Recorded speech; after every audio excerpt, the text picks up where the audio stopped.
Bienvenue à tous. L'hypertension peut endommager les organes vitaux comme le cœur, le cerveau ou les reins au regard du danger qu'elle représente. Et alors même que la journée mondiale de lutte et de sensibilisation contre cette maladie vient tout juste d'être célébrée, il est nécessaire d'en parler avec moi sur ce plateau d'Actu Santé, le docteur Albert Aboli-Kouadio, cardiologue à la clinique Dr Chambrier. Merci d'avoir répondu à l'invitation de Gabon 24, docteur. Merci, madame. D'entrée de jeu, lorsqu'on parle d'hypertension artérielle, à quoi fait-on allusion? Merci, madame. Je voudrais d'abord vous remercier et toute votre équipe pour l'occasion que vous nous offrez de parler de cette pathologie très répandue dans le monde. Alors, pour définir un peu ce terme d'hypertension artérielle, je vais d'abord parler de ce qu'on appelle la pression artérielle. Il faut d'abord qu'on sache un peu ce qu'on appelle la pression artérielle. Voilà. Donc, la pression artérielle, c'est la pression, la force que le sang exerce sur les parois des vaisseaux sanguins. Voilà. Et donc, quand on parle d'hyperpression artérielle ou bien d'hypertension artérielle, c'est l'élévation anormale de cette pression-là du sang sur les vaisseaux sanguins. Normalement, la tension artérielle ne doit pas dépasser 14/9. Et donc, c'est quand cette pression-là va au-delà de 14/9 qu'on parle d'hypertension artérielle ou d'hyperpression artérielle. Docteur, vous faites bien de le dire, nous parlons aujourd'hui d'un mal qui touche plusieurs personnes dans le monde. Comment arrive-t-on au stade d'hypertendu? Est-ce qu'il y a également des facteurs de risque même qui expliquent tout ça? Effectivement. En gros, on peut dire vaguement que l'hypertension artérielle n'a pas de cause. Dans la plupart des cas, on ne trouve pas de cause. Mais il existe par contre des facteurs favorisants. Des facteurs de risque. Des facteurs favorisants, des facteurs de risque. Ce sont des situations qui vont créer le lit pour que l'hypertension artérielle se manifeste. Ces facteurs, c'est la consommation excessive de sel, le manque d'activité physique et sportive. Il y a beaucoup l'alimentation qui intervient dans ce contexte-là. Et puis, il y a la sédentarité. Donc, en gros, ce sont ces éléments qui vont favoriser, créer le lit de l'hypertension artérielle. Vous faites bien de parler du manque d'activité physique. Il y a certains malades qui, malheureusement, estiment que parce qu'ils sont hypertendus, ils ne doivent plus pratiquer du sport. Que répondez-vous? Bon, je peux dire oui et non à la fois. Pendant l'activité physique, au cours de l'activité physique, normalement, la tension artérielle s'élève. Voilà. Quelqu'un qui a, par exemple, 14 de tension, 14/9 de tension, quand il va commencer à faire une activité physique de façon normale et physiologique, sa tension va monter. Parce que l'organisme demande de l'oxygène, le cœur va travailler un peu plus et donc la tension va augmenter. Et donc, quelqu'un qui a une tension à 18, à 20, à 25 par exemple, au repos, et quand tu vas commencer à faire des activités physiques, un effort, la tension va monter. Donc, tu risques de faire péter le vaisseau sanguin. D'accord. Voilà. Mais pour quelqu'un qui est hypertendu, qui est bien équilibré, il peut faire du sport sans problème. Il doit même faire du sport. Le plus important est de trouver le juste milieu, ne pas... Si pas trouver, le médecin, c'est le travail de dire mon cher, tu es bien équilibré, tu peux commencer une petite activité physique et tout ça. C'est le rôle des médecins, de conseiller son patient pour qu'il ait une activité physique quand le moment est opportun. Le bon réflexe est donc d'aller vers les spécialistes, c'est ça? Il le faut absolument. Il le faut parce que, bon, je pense qu'on va en arriver. L'hypertension artérielle est une pathologie aussi symptomatique, c'est-à-dire qui se manifeste très peu. On a eu des patients qui ont, par exemple, 26 de tension et qui ne sentent rien du tout. Et donc, si on ne va pas à l'hôpital, se faire dépister, se faire examiner, on ne saura jamais qu'on est hypertendu. Et donc, il faut se rapprocher des centres de santé, des médecins. Heureusement, tout le monde a un tensiomètre, on peut vérifier. Et comme ça, on se fait dépister tôt, on est pris en charge aussi tôt. Comme ça, on évite les complications. Lorsqu'il y a un tensiomètre, on peut donc ne plus forcément aller vers le spécialiste, mais le faire chez soi, à la maison. Je dirais non. Non, d'accord. Voilà. Quand on a un matériel, son appareil de mesure de la tension, on peut le faire. Ça va nous donner un indice, ça va nous alerter pour qu'on se rapproche de l'hôpital. Mais ça ne veut pas dire que quand on a un appareil, c'est tout, c'est fini, c'est bon. Non. Vous l'avez bien compris, Voilà. chers téléspectateurs. Docteur, lorsque vous énumériez les facteurs de risque, vous faisiez également allusion à la consommation excessive de sel. Qu'est-ce que le sel, justement, produit dans l'organisme? Le sel fait partie des sels minéraux qui circulent normalement dans notre organisme. Voilà. On en a besoin, ça existe dans notre organisme. Quand on manque de sel, c'est très grave, il y a des manifestations spectaculaires très graves. Et donc, le sel fait partie de l'organisme. Mais en même temps qu'il fait partie de l'organisme, le sel participe à maintenir une certaine pression dans nos artères. Et donc, si on en consomme trop, ce sel va participer à son élévation. Et donc, c'est pour cette raison qu'on demande de diminuer le sel et tout ça. Mais on n'interdit pas le sel. Parce que le sel fait partie de notre constitution. Donc, on ne peut pas interdire ça à quelqu'un. De toute façon, on ne peut pas. Puisque la personne en a dans son corps. Donc, on ne peut pas. Effectivement, vous faites bien de le dire. Est-ce que l'excès de poids peut également être vu comme un facteur de risque? L'excès de poids participe aussi, fait partie des facteurs qui favorisent la survenue de l'hypertension artérielle et puis d'autres maladies cardiovasculaires même. Ouais. D'accord. Docteur, on le sait, une alimentation riche en sel est également un facteur de risque et nous avons pu le comprendre avec vous.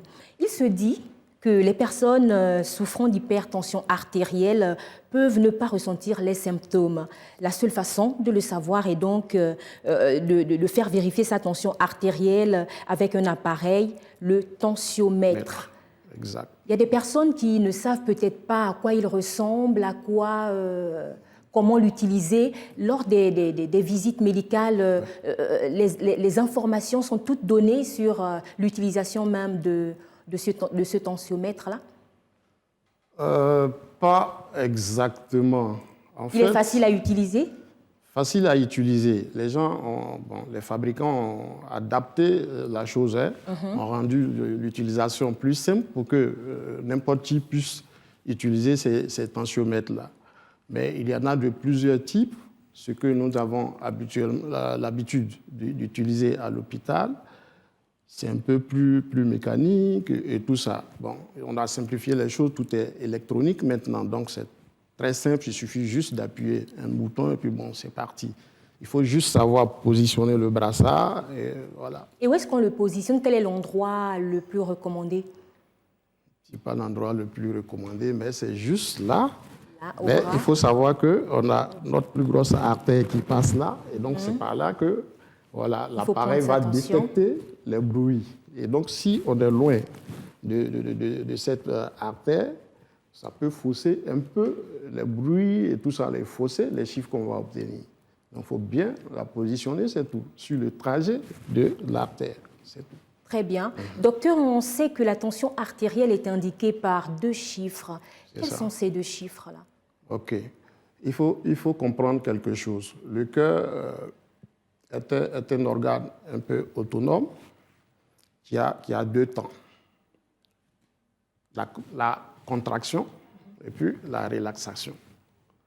D'accord. Voilà. Donc cette contraction-là, c'est cette période de contraction qu'on appelle la systole. Et la période de relaxation, c'est la diastole. Voilà. Donc, quand on prend la tension artérielle, le premier chiffre qu'on obtient, c'est la pression artérielle quand le cœur se contracte. Le deuxième chiffre, c'est la pression artérielle quand le cœur se relâche, ce qu'on appelle la diastole. Et donc, c'est pour cette raison qu'on va toujours dire, par exemple, 12 sur 8. 12, c'est la pression artérielle quand le cœur se contracte, et 8, c'est la pression artérielle quand le cœur se relâche. Merci pour toutes ces explications. Docteur, nous poursuivons cette émission et on sait que lorsque la tension est trop basse, on parle d'hypotension et lorsqu'elle est trop élevée, on parle à cet instant d'hypertension. Et on comprend que dans les deux cas, le déséquilibre est mauvais pour la santé et nécessite une prise en charge médicale. À quel niveau doit se situer une bonne tension artérielle? Peut-être revenir sur ce chiffre-là parce qu'il y a des personnes qui nous regardent. Ok, merci. La définition des chiffres tensionnels est révisée régulièrement par les scientifiques et la plupart du temps, on se base un peu sur la graduation des Américains qui sont un peu plus stricts, je veux dire. Voilà. Donc, en gros, pour faciliter un peu la compréhension, il ne faudrait pas que la tension dépasse 14 sur 9. C'est-à-dire quand le cœur se contracte au moment de la systole, dont j'ai parlé tout de suite, la pression artérielle ne doit pas dépasser 14. Quand le cœur se repose, donc se relâche au cours de la diastole, la pression ne doit pas dépasser 9. Donc, si vous voulez, la pression artérielle idéale doit se situer en dessous de ce chiffre-là. Dès qu'on approche ce chiffre, on commence déjà à se méfier. Et donc, on doit être en dessous de 14,9. Ça, c'est la bonne tension. Voilà, la bonne pression artérielle. Docteur, on le sait, hein, l'hypertension artérielle est parfois silencieuse. Mais il arrive quand même des cas où il y a des symptômes, des manifestations même. Quelles peuvent être ces manifestations? Il arrive que les hypertendus aient des symptômes. Bon, il y a les symptômes classiques, comme les maux de tête, les vertiges, cette sensation de mouche volante, cette sensation de bourdonnement d'oreille. Ça, ce sont en fait les principaux signes qu'on peut ressentir. Mais vous comprenez très bien qu'on peut avoir des maux de tête dans le paludisme. Donc, ce n'est pas particulièrement dans l'hypertension artérielle qu'on a des maux de tête. Donc, ça peut tromper des gens et puis ils peuvent ne pas consulter. Mais lorsqu'on a des maux de tête qui reviennent, la plupart du temps, quand on reçoit les gens, ils disent non, bon, moi j'ai la migraine, j'ai la migraine. Donc ça veut dire que c'est quelqu'un qui a tout le temps mal à la tête. Il pense qu'il a la migraine alors qu'il est hypertendu. Il est donc temps que les comportements changent, qu'on ne néglige aucun symptôme. C'est ça. D'accord. Et vous, de votre côté, en tant que cardiologue, est-ce qu'il arrive des moments où vous faites un peu dans la sensibilisation des patients qui viennent auprès de vous et même des parents pour... Ce n'est pas des occasions, c'est notre quotidien. Il faut qu'on sensibilise. Quand un patient comprend ce qu'il a, sait exactement ce qu'il a, à quoi il peut être exposé, il prend bien ses médicaments, il se fait suivre correctement, il est conscient et il se prend en charge. Donc, c'est notre quotidien, la sensibilisation, on explique, on éduque, on conseille et tout ça. C'est notre quotidien. Et on sait que l'hypertension artérielle peut entraîner des complications très graves. C'est ça. Quelles sont ces complications? Effectivement, c'est ce qui fait la peur de cette maladie-là. L'hypertension peut entraîner des complications graves. Et malheureusement, ces complications touchent ce que nous, on appelle les organes nobles. Les organes nobles, c'est le cœur, les reins, le cerveau. Et donc, ça me permet d'aborder un peu les complications. Il y a les complications concernant le cœur, donc les complications cardiaques, les complications rénales et les complications neurologiques cérébrales. Voilà. Au niveau des complications cardiaques, on va parler par exemple de la crise cardiaque. La crise cardiaque, c'est quelqu'un qui va avoir ses artères bouchées et donc le cœur va manquer lui-même d'oxygène et ce malade-là peut aller jusqu'à la mort. Il y a l'insuffisance cardiaque qui est l'aboutissement de toutes les pathologies concernant le cœur. Donc le malade peut passer en insuffisance cardiaque. Et ça peut être même les circonstances de découverte de cette maladie. C'est quelqu'un, par exemple, qui va venir à l'hôpital, ou bien les parents vont l'envoyer à 2h, 3h du matin, la personne s'étouffe dans son sommeil, crache du sang, et tout ça, quand on prend la tension, elle a 23, 24. Ça, c'est une complication fréquente et gravissime de l'hypertension artérielle. On appelle un œdème aigu des poumons. Donc, si cette personne-là n'est pas prise en charge rapidement dans un service de réanimation, elle meurt sur le champ. Donc ça fait partie des complications cardiaques. Il y en a d'autres, les troubles du rythme qui vont suivre et tout ça. Donc, au cours même de l'hypertension, il y a des modifications morphologiques même qui se passent au niveau du cœur. Et donc, ces modifications peuvent entraîner encore d'autres maladies qui vont suivre. Mais la base, c'est l'hypertension artérielle chronique qui n'a pas été traitée. Est-ce qu'il peut arriver qu'un patient ait toutes ces complications-là, complications cardiaques, complications rénales, tout ce tout-là? Oui, les patients peuvent avoir toutes ces complications-là. Il peut avoir son hypertension artérielle, et puis son insuffisance rénale, donc il est dialysé, et puis il fait des insuffisances cardiaques là-dessus. Il peut cumuler toutes ces complications-là.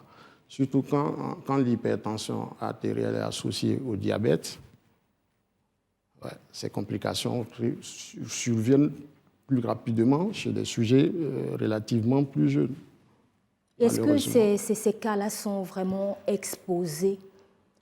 Est-ce que lorsque ces cas surviennent, il y a encore un espoir? Bon, aujourd'hui, la médecine est très avancée, donc on arrive toujours à faire quelque chose. Le plus important, c'est d'arriver tôt à l'hôpital, de consulter tôt pour qu'on puisse anticiper sur un certain nombre de choses. Mais si on ne vient pas, bon, c'est un peu difficile. Bon, on comprend un peu les difficultés financières et autres, mais il faut consulter le plus tôt possible. Ça, c'est important. Et lorsque vous recevez des patients, quelle est la tranche d'âge la plus présente?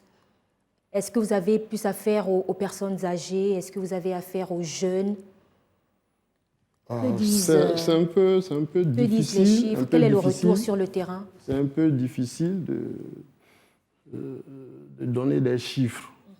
Mais il faut savoir que la plupart du temps, on estime que dans la population de 25 ans et plus, on retrouve environ 40% d'hypertendus. Ceux qui ont 25 ans et plus, on retrouve à peu près 40% d'hypertendus. Et quand on va au-delà de 65 ans et plus, dans cette population, on retrouve environ 50% d'hypertendus. Et donc, c'est un problème un peu grave, répandu. Dans la population mondiale, on pense que les hypertendus sont autour de 970 millions à peu près. Ils sont très nombreux, docteur. Voilà, ils sont très nombreux. L'hypertension est la première cause de prescription médicale. C'est-à-dire que quand un médecin prend son stylo, il veut écrire, ça peut être à cause de l'hypertension artérielle. La première cause de prescription médicale. Et donc, c'est une pathologie très répandue, quel que soit le pays, le continent, la race, le sexe et puis l'âge. Elle est très répandue. Docteur, il y a quand même une question qui mérite d'être posée. Plusieurs années en arrière, on se rendait bien compte que c'était les personnes âgées qui étaient plus exposées à cette maladie. Mais aujourd'hui, il y a même des jeunes. Ouais. Comment expliquer tout cela? Je pense que tout cela est lié un peu au mode de vie.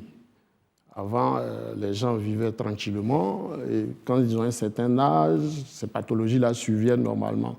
Par la définition même que j'ai donnée au début, voilà, au cours du vieillissement, les artères se modifient, les artères aussi ont vieilli, donc c'est normal qu'on fasse une hypertension artérielle. Ça, c'est un peu logique. Maintenant, avec nos comportements actuels, un sujet jeune, il est jeune, mais il consomme beaucoup de sel, il manque d'activité physique et sportive, il fume, bon, il est sédentaire et tout ça. Donc, on a modifié un peu nos comportements dans la vie. Et donc, on est exposé à ces pathologies qui survenaient avant à des âges un peu plus avancés qu'aujourd'hui. Comment est-ce qu'on doit finalement se comporter? Bon, il faut vivre sainement. Parlons justement de l'alimentation. Vivre sainement, c'est avoir une alimentation équilibrée, plus riche en légumes et fruits, moins salée, moins carnée, c'est-à-dire manger moins de viande, parce que la viande aussi favorise un certain nombre de choses qui vont entraîner une cascade d'événements qui vont favoriser. Donc, il faut avoir une alimentation saine, plus de fruits, plus de légumes. Plus de fruits, plus de légumes, moins de sel, moins de gras, et pratiquer une activité sportive. Éviter de prendre du poids excessivement.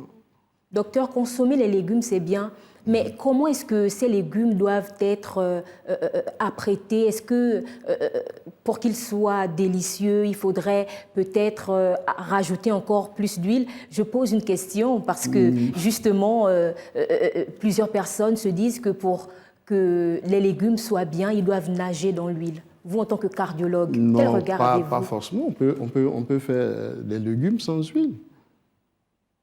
Bon, je ne suis pas très fort en cuisine, mais je sais qu'on peut faire des légumes sans mettre de l'huile, ou alors mettre très peu d'huile, et puis la bonne huile. C'est ça aussi. Faites bien de parler de la bonne huile. Selon vous, la bonne huile, c'est laquelle? On préfère plus les huiles. Hein? Il est conseillé de prendre plus les huiles d'origine végétale que les huiles d'origine animale. Donc, il faut en consommer le moins possible. C'est tout. D'accord. C'est très bien tout ce que vous dites, docteur. Je rappelle que c'est le 17 mai de chaque année qu'est célébrée la Journée mondiale de sensibilisation et de lutte contre l'hypertension artérielle à l'échelle mondiale. Pensez-vous que cette sensibilisation est suffisamment faite ici au Gabon? La sensibilisation est faite, mais est-ce qu'elle est suffisante? C'est ça le problème. On doit en faire encore plus pour que les gens se prennent en charge le plus tôt possible, se rapprochent des hôpitaux et tout ça. Les gens font les sensibilisations, il y a des caravanes et tout ça. Et dans toutes ces caravanes, les gens ont les tensiomètres pour vérifier la tension, pour dépister d'autres maladies comme le diabète et autres. Ça se fait, mais ce n'est pas suffisant. Il faut que tout le monde s'y implique. Et que les structures aussi s'étoffent un peu pour prendre correctement en charge. Il y a plusieurs niveaux. Hein? Nous-mêmes à l'hôpital, il faut qu'on apprenne un peu plus aux infirmiers, aux gens qui sont à côté de nous, à prendre en charge quand même une hypertension artérielle pour que si quelqu'un se retrouve devant un patient qui a 26 de tension, au moins il peut faire un geste le temps qu'il puisse rencontrer le médecin dans 1 heure ou bien 2 heures. Et donc, il y a plusieurs niveaux, la formation, et puis il y a la société civile aussi qui doit intervenir. Donc, il y a plusieurs niveaux. C'est pourquoi je dis que ce n'est pas suffisant, mais ça se fait régulièrement, en tout cas, ça se fait. Est-ce que vous pensez que la sensibilisation doit également être accentuée au sein des établissements scolaires pour toucher le plus grand nombre de jeunes? Oui, on peut le faire à un certain niveau. Les enfants d'aujourd'hui, ce sont les adultes de demain. Et donc, la prévention et la prise en charge de l'hypertension artérielle passent par les comportements que nous avons et tout ça. Donc, ces enfants, on peut leur inculquer un certain nombre de comportements. Et demain, quand ils seront adultes, ils auront une vie un peu plus saine. Et donc, s'ils font du sport, ils mangent des fruits et légumes et tout ça, quand ils seront adultes, c'est vrai que certains vont changer, mais il y a d'autres qui vont continuer. Et c'est comme ça qu'on va faire changer aux gens les mauvaises habitudes de consommation d'aliments gras, des choses comme ça. Docteur, nous sommes arrivés au terme de cette émission. Un mot de la fin avant de nous quitter, peut-être nous dire comment prévenir au mieux l'hypertension artérielle. Pour conclure, je dirais que l'hypertension artérielle est très, très, très répandue. Et c'est une maladie qui préoccupe tous les pays, même les sociétés les plus nantis sont préoccupées par l'hypertension artérielle. Et donc, il n'y a pas assez de moyens de prévention de l'hypertension, mais on peut éviter de créer le lit de l'hypertension artérielle en vivant sainement, en mangeant moins gras, en faisant un peu d'activité physique et sportive, en évitant de prendre du poids, de consommer de l'alcool et tout ça. Donc, c'est une vie saine qui va nous protéger de l'hypertension artérielle et de ses complications éventuelles. Voilà qui est dit. Merci Dr Albert Aboli-Kouadio d'avoir répondu à l'invitation de Gabon 24. Je rappelle que vous êtes cardiologue à la polyclinique Dr Chambrier. Merci à vous également, chers téléspectateurs, Merci pour votre fidélité au programme de Gabon 24. Et sachez que surveiller sa tension est essentiel pour rester en bonne santé. Où que vous soyez, prenez soin de vous et de vos proches.